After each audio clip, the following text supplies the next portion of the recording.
Breaking Jain news. यह जो हमारे को प्राप्त हुआ है वह भी अगर देखा जाए तो कम नहीं है।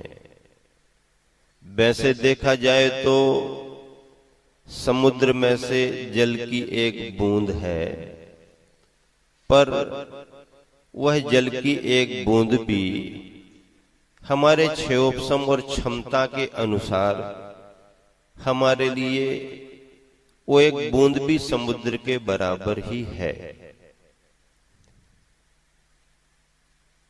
आचार्य महाराज ने इसलिए लिखा, अंतो नथ्य सुदीनम कालम थो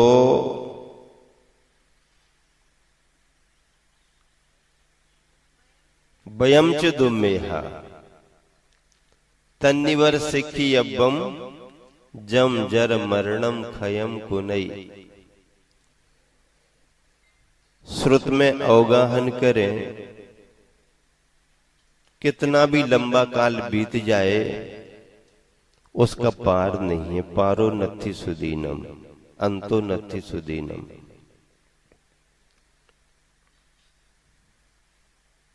लेकिन सार क्या है? श्रुत में अवगाहन करना ही सार नहीं है। श्रुत में अवगाहन करते करते स्वयं में संतृप्ति हो जाए, ये सार है। पानी के अंदर डुबकी लगाते रहें, तैरते रहें, स्नान करते रहें, अच्छी बात है, वो भी माध्यम है। लेकिन अगर वो स्नान करने वाला, डुबकी लगाने वाला प्यासा रहे तो अवगाहन उसका सार्थक नहीं है। अवगाहन ज्यादा करे या ना करे, एक बूंद भी यदि उसे प्राप्त हो जाए और वह अपनी तृष्णा को बुझा ले तो उसका उद्देश्य पूरा हो गया। इसलिए आचार्य महाराज कहते हैं कि वयम दुम्मेहा, पंचम काल में रहने वाले हम और आप तो दुर्मेधी है। दुर्मेधी मतलब दुर्बुद्धि है।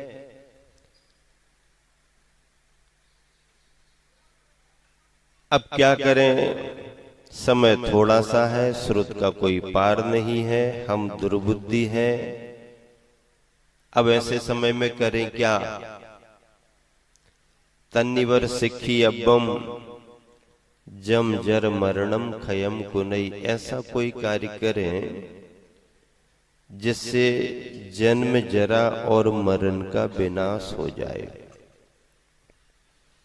जन्म, जरा और मरण, ये तीन व्याधियां, रोग लगे हुए हैं, इनका विनाश हो तो अजर अमर पद प्राप्त हो। गुरुवर आचार्य श्री की चरण सन्निधि में नेमावर पहुंचे थे। उस समय आचार्य श्री ने अपने उपदेश में, संबोधन में एक हाइकू बोला था, वो अभी भी याद है।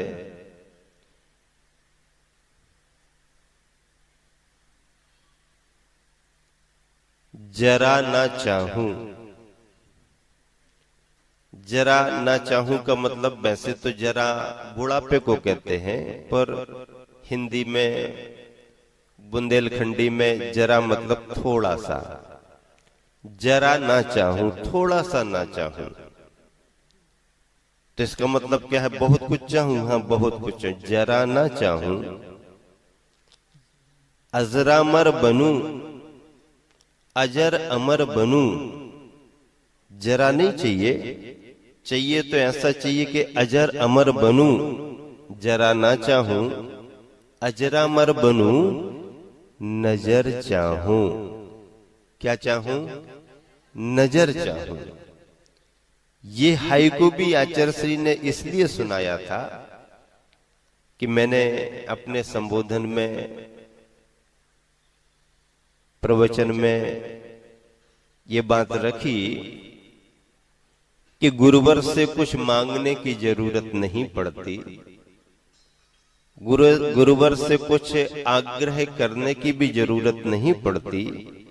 बस इतना ही हो कि अपनी नजरें गुरुवर के चरण में बनी रहें और गुरुवर की नजर हमारे ऊपर बनी रहे। अपनी नजर गुरुवर के चरणों में रहे, विनम्रता का प्रतीक है। और जब हम विनम्र होंगे तो ऊपर वालों की नजर अपने आप पड़ेगी, बिन मांगे पड़ेगी। अभी अपने संघ में ज्येष्ठ श्रेष्ठ मुनिवर निर्यापक श्रीमन नियम सागर जी महाराज जी का केस लंच हुआ। इरिया पथ भक्ति के बाद वैयावृत्ति करने का भाव हुआ। महाराज जी बैठे थे कक्ष में, मैं पहुंच गया। पहले से महाराज जी वैयावृत्ति कर रहे थे। मुझे आता देख करके सब, महाराज जी आप यहाँ आइए, सिर पर आप थोड़ा सा घी लगा दीजिए, ऐसा करिए वैसा करिए। तो सबको देख करके महाराज जी के पैरों की तरफ मैंने इशारा किया कि मैं यहाँ बैठूंगा। महाराज जी बोले नहीं नहीं महाराज जी आप यहाँ आइए। मैंने कहा वहां आप कर रहे हो करो, यहाँ बैठने का फायदा मुझे मालूम है। क्या यहाँ बैठूंगा तो डायरेक्ट महाराज की नजर भी मुझ पर पड़ेगी। गुरुवर की नजर पड़े ये शिष्य का सौभाग्य है। गुरुवर की नजरों में हम बने रहे, ये हमारे साथी से पुण्य का योग है। हमें मांगने की जरूरत नहीं पड़े, बिन मांगे मिले, ये हमारा सौभाग्य होता है।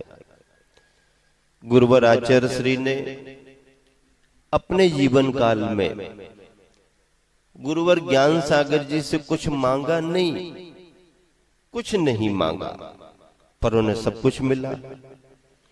बल्कि गुरु नाम गुरु आचार्य ज्ञान सागर जी महाराज जो उन्हें देना चाह रहे थे उसे भी नहीं, आप मुझे मिल गए हो तब उससे ज्यादा कुछ और पाने की जरूरत नहीं, आप मिल गए, ये बहुत बड़ा सौभाग्य है। उसी नैमावर के प्रवचन संबोधन में गुरुवर आचार्य ने ये बात भी कही थी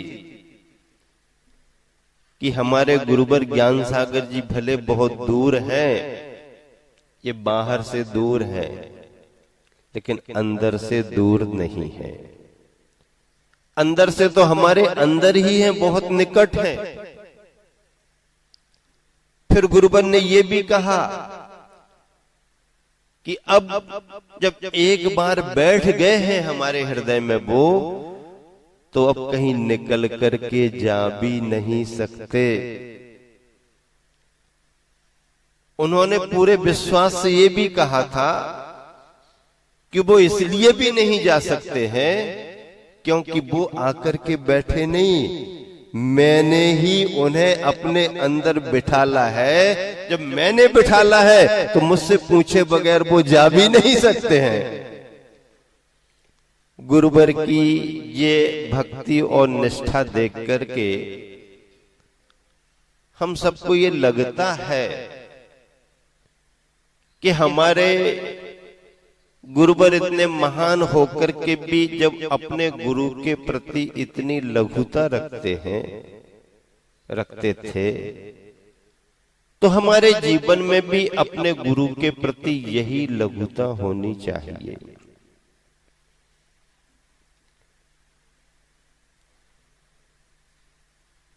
यहां हाइकू लिखा है हॉल के अंदर, कहां पर, गुरु ने गुरु समय दिया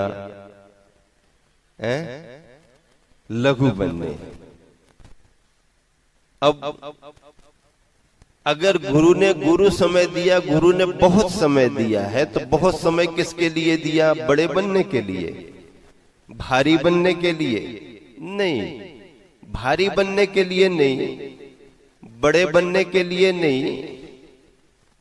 गुरु ने जो गुरु समय दिया है वो लघु बनने के लिए दिया है। और हमारे गुरुवर तो यही कहते हैं कि लघु बने बगैर, लाघव बने बगैर कोई राघव रघुराई बन ही नहीं सकता। अगर कोई वृक्ष किसी पथिक के लिए छाया प्रदान करता है तो वो ऐसे ही छाया प्रदान नहीं करता। छाया प्रदान करने के लिए उसे सारी धूप झेलना पड़ती है। वृक्ष जब धूप के लिए झेलता है तब भी दूसरों के लिए छाया प्रदान करता है। महाराष्ट्र का हमारा लंबा प्रवास हुआ, कर्नाटक में भी रहे। वहां की भाषा से मुझे एक कहावत पकड़ में आई। वहां पर लोग सुनाते थे, उसको मैंने अपने प्रवचन का विषय बनाया। मराठी की कहावत है, जो चांगला वृक्षाचे आधार घेतो, चांगला यानी अच्छा, सघन, मजबूत, बड़ा, जो चांगला वृक्षाचे, वृक्ष का आधार घेतो, आधार लेता है, त्याला यानी उसके लिए सांगली चांगली सावली मिलते। चांगली यानी अच्छी, सावली यानी छाया, मिळते यानी मिलती है। जो चांगला वृक्षाचे आधार घेतो त्याला चांगली सावली मिलते, सावली मिलते। अपन को सुना है, अपन ने पकड़ लिया। भाव ये है कि जिसके लिए अच्छे वृक्ष का आधार मिल गया उसको अच्छी छाया मिलती ही मिलती है। इस कलिकाल पंचम काल में तीर्थंकर हमारे को नहीं मिले कोई बात नहीं, गणधर नहीं मिले कोई बात नहीं, रिद्धि संपन्न आचार्य नहीं मिले कोई बात नहीं, लेकिन आचार्यों की परंपरा में, उस प्रवाह में हमें इस कलिकाल पंचम काल में जो आचार्य मिले, आचार्य शांति सागर जी, वीर सागर जी, शिव सागर जी, धर्म सागर जी, ज्ञान सागर जी आदि आदि आचार्य मिले, उन आचार्यों से जो छाया मिली है वो छाया भी हमारे को चांगली अर्थात बहुत अच्छी, शांतिदायक और कल्याणकारी रही। महाराज जी ने भी बैठे पवित्र सागर जी महाराष्ट्र में विहार किया। ज्येष्ठ निर्यापक श्रमण मुनिवर योग सागर जी महाराज जी भी विहार करके आए। कोल्हापुर के पास सांगली जिला और सांगली शहर है। सांगली में हमारा प्रवेश हुआ। बड़ी प्रवचन सभा रखी लोगों ने। प्रवचन करते करते एक प्रश्न हमने पूछ लिया वहां वालों से कि भाई जिस शहर में मैं प्रवचन कर रहा हूं उस शहर का नाम क्या है? नाम मालूम था फिर भी पूछा नाम क्या है? किसी एक ने खड़े होकर के कहा महाराज जी ये सांगली है। क्या है? ये सांगली है। हमने कहा ये सांगली है, सांगली ही है क्या? चांगली नहीं है। चांगली यानी अच्छी। ये सांगली है कि चांगली ये बताओ। अब मैंने दूसरा प्रश्न कर दिया कि ये सांगली है कि चांगली ही ये बताओ। अब क्या बताएं? है तो शहर का नाम सांगली, चांगली अलग हो गया। चांगली नहीं है तो सांगली का मतलब क्या है? शहर खराब हो गया। शहर खराब भी नहीं है, शहर अच्छा है, मुनि भक्त है। भाई ये बताओ ये सांगली है कि चांगली? सब लोग चुपचाप बैठे थे।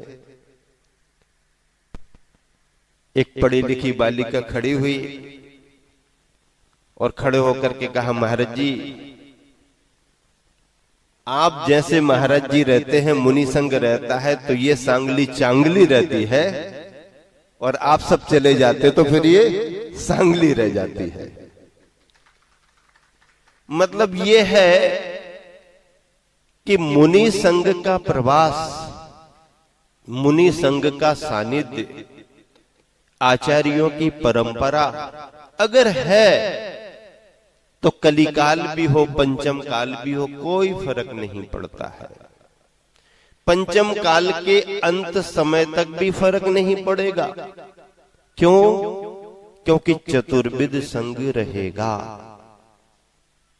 दुनिया में तमाम भौतिकता हो, सुविधा हो, आकर्षण हो, प्रलोभन हो, सुविधाएं हो, सब हो, ये संसार के प्रतीक है। अगर देवसास गुरु नहीं है तो सब बेकार है। देवसास गुरु की उपस्थिति है, सन्निधि है, तो ये हमारे को ना भी मिले तो भी हमारे लिए परमार्थ है। पंचम काल के अंत समय तक भी चार धर्मात्मा रहेंगे। समाज कितनी रहेगी? कम होती जाएगी। एक मुनि महाराज, एक आरिका माता जी, एक श्रावक, एक श्राविका, चतुर्वेद संघ। और जिस दिन चतुर्वेद संघ का अभाव होगा, उसी दिन शाम को खाने पीने की सुविधा प्रदान करने वाली अग्नि भी समाप्त हो जाएगी। मतलब यह है कि लोगों को भोजन पकाने के लिए जो अग्नि धरती पर मौजूद है, वो केवल चतुर्विध संघ के पुण्य से ही मौजूद है। जिस दिन चतुर्विध संघ का अभाव होगा, उस दिन इस धरा से अग्नि भी समाप्त हो जाएगी। ऐसे इस कलिकाल पंचम काल में धर्म ध्यान करने वालों के लिए आचार्यों ने कहा है, पारो नथि सुदीनम कालो थो बयम चुदुमेहा तन्निवर सिखियब्बम जम जर मरणम खयम कुनई। जन्म जरा और मरण का क्षय हो जाए। ये क्षय होगा तो आत्म सुख मिलेगा। इसके बगैर आत्म सुख मिलने वाला नहीं। आत्म सुख नहीं मिलेगा तो मोक्ष सुख भी नहीं मिलेगा। इस आत्म सुख को पाने के लिए, मोक्ष सुख को पाने के लिए भेद विज्ञान का होना जरूरी है। और भेद विज्ञान केवल ज्ञान के रूप में भेद विज्ञान नहीं, भेदस्य यद विज्ञानम तद भेद विज्ञानम, भेदाय यद विज्ञानम तद भेद विज्ञानम ना। भेद के लिए अगर हम भेद विज्ञान कर रहे हैं तो वो ज्ञान में रहेगा, अनुभव में नहीं रहेगा। भेदस्य, भेद करके जो विज्ञान हो, किसको भेद करके? दो तत्व एक साथ मिले हुए हैं, पानी भी है, दूध भी है। अब बगुले को तो कुछ पता नहीं, हंस अगर आएगा समझ जाएगा और दोनों को अलग अलग करेगा, और छीर छीर ग्रहण, नीर नीर अलग। ये भेद विज्ञान है। आचार्य ने भेद विज्ञान को लेकर के अपनी व्याख्या में 3 प्रकार की परिभाषाएं बताई, सभी को मालूम है। समय सार की टीका का आधार बना करके और अनेक व्याख्याओं में उसे उल्लेखित किया है। मतलब यह है कि भेद विज्ञान के बगैर आत्मा का अनुभव नहीं, और आत्मा के अनुभव के बगैर मोक्ष का सुख नहीं। आचार्य पूज्यपाद स्वामी ने इष्टोपदेश में एक श्लोक लिखा है, इसी क्रम को प्राप्त करने के लिए। अगर हमारे को मोक्ष सुख चाहिए है तो क्रम क्या बनेगा? आचार्य महाराज ने लिखा, गुरुपदेशाद अभ्यासात संवित्तेः स्वपरांतरम जानाति यह सजानाति मोक्ष सौख्यम निरंतरम। गुरुपदेशात, गुरु का उपदेश, उपदेश होना, बोल करके जो दिया जा रहा है वह तो उपदेश है ही, समझाया जा रहा है। अगर बोल करके नहीं भी दिया जा रहा तो बिना बोल उपदेश दे रहे भव्यों को इस बपुसा से। ये पंक्तियां कितनी प्रेरक हैं, अपने गुरुवर आचार्य श्री पर लिखी गई, उनके व्यक्तित्व को लेकर के लिखी गई। किसने लिखी हैं ये पंक्तियां? रत्नत्रय से पावन जिनका यह औदारिक तन है। किसने लिखी ये पंक्तियां? फिरोजाबाद वाले प्राचार्य नरेंद्र प्रकाश जी आचार्य को अर्घ्य चढ़ाते थे प्रवचन के समय। उस समय कोई पंक्तियां थी नहीं, ये सारी पंक्तियां तो बुंदेलखंड में बनी है, लेकिन उन्होंने उस समय वो बनाई और उसको पढ़ करके वो अर्घ्य चढ़ाते थे। व्यक्तित्व तो झलकता है आचार्य का उन पंक्तियों में। बिना बोले उपदेश दे रहे भव्यों को इस बपुसा से। अब बताओ,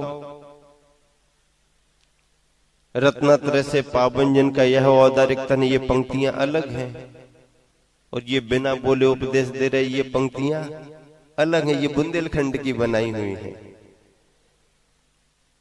उसमें नहीं है, अलग है। तो देखो, आचार्य श्री की दिनचर्या को बतलाने वाली पंक्तियां कितनी प्रेरक है। मुनि की मुद्रा बिन बोले उपदेश देती है। आते जाते समय जैन तो पहचानते हैं, जैनेतर पहचान नहीं पाते हैं इनका नाम क्या है, ये किस संघ के हैं, किस गुरु के शिष्य हैं। लेकिन विहार करते करते हम लोगों ने अनुभव किया, गांव गांव जाते हैं, छोटे छोटे गांव, बड़े बड़े शहर, परिचित अपरिचित सब मिलते हैं। तो रास्ते में खड़े खड़े कई लोग क्या कहने लगते हैं, दिगंबर मुनि महाराज जी किसी भी संघ के जा रहे हो, हम लोग जा रहे हो, तो क्या कहते हैं, आचार्य विद्यासागर जी जा रहे हैं, विद्यासागर महाराज जा रहे हैं। विद्यासागर महाराज क्यों? मतलब विद्यासागर जी महाराज की मान्यता में उन्होंने निर्ग्रंथ मुनियों को विद्यासागर मान लिया। आचार्य श्री ने इतनी प्रभावना बढ़ाई है अपनी साधना के माध्यम से कि आचार्य श्री को देख देख करके, आचार्य श्री को देख देख करके निर्ग्रंथ मुनि मुद्रा आचार्य विद्यासागर, आचार्य ना भी कहें तो विद्यासागर नाम की एक पर्याय बन गई। दिगंबर मुनि यानी विद्यासागर। कितना बड़ा पुण्य लेकर के हमारे गुरुवर आए, उनके पुण्य की बरदानी छांव तले हम सब रहे। आचार्य श्री से किसी एक समय निवेदन किया, आचार्य श्री ने संकेत दिया विहार करो, तो आचार्य श्री अभी तो और थोड़ा सा रुकने का मन है, थोड़ा और कुछ दिन रुक जाएं। ठीक है, फिर संकेत दिया, समय हो रहा है, लंबा विहार करना।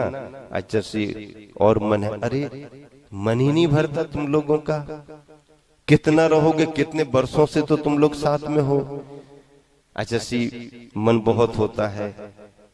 आचार्य श्री कहते, मुझे केवल ज्ञान सागर जी महाराज का समय कितने बरस का मिला, गिनो। क्या कहते, कितने बरस का मिला? 67 से लेकर के 72 तक। 68 में दीक्षा हुई, 67 में गए, 67 से लेकर के 72 में समाधि हुई।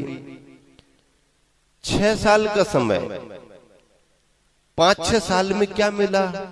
लेकिन आचार्य श्री कहते हैं कि हमारा भी मन ऐसा ही होता था कि और मिले और मिले और मिले, लेकिन ज्ञान सागर की उम्र के हिसाब से ज्यादा समय नहीं मिला। लेकिन जितना भी मिला वो मुझे पर्याप्त रहा। अब आज हम और आप अपनी लय में नहीं है, कोई भी लय में नहीं है, सबकी लय टूट गई। जो जिस उत्साह से, जिस क्रम से काम करते थे, उन सबकी लय बिगड़ गई। क्यों बिगड़ गई? क्योंकि हमारे गुरु का वियोग हो गया। गुरुवर का वियोग होने से सारी लय बिगड़ गई। क्रम चल रहा है, चर्या चल रही है, पर अंदर का रस समाप्त हो गया। क्यों बार बार वही याद आती है, बार बार वही मुद्रा दिखती है, गुरुवर। और गुरुवर तो ऐसे अनियत विहारी रहे कि न किसी को बुलाया, न किसी को बताया, और साथ ले जाने की बात तो बनती ही नहीं है। उन्होंने अपना लक्ष्य साध लिया, उन्होंने अपने अंदर का क्रम बना लिया था, उन्होंने अपना सब कुछ तय कर लिया था। हम समझे ना समझे वो हमारी बात थी। उन्होंने किसी की अपेक्षा नहीं रखी, निरपेक्ष भाव से उन्होंने अपनी जो साधना की उसका परिणाम हम सबको देखने मिला। आज हम सब गुरुवर के उपदेशों से, बोलने वाले उपदेशों से और बिना बोले उनकी चर्या के उपदेशों से अनुग्रहित हैं, उपकृत हैं, और यही ऊर्जा, एनर्जी हम सबको निरंतर आगे बढ़ाएगी। और जो लय टूट गई है कुछ समय में पुनः लय वापस आएगी, और उसी रस के साथ, उसी ऊर्जा के साथ उन्हीं गुरुवर का नाम लेकर के और वर्तमान में अपने आचार्य समय सागर जी महाराज के संरक्षण में हम सब निरंतर आगे बढ़ते रहेंगे।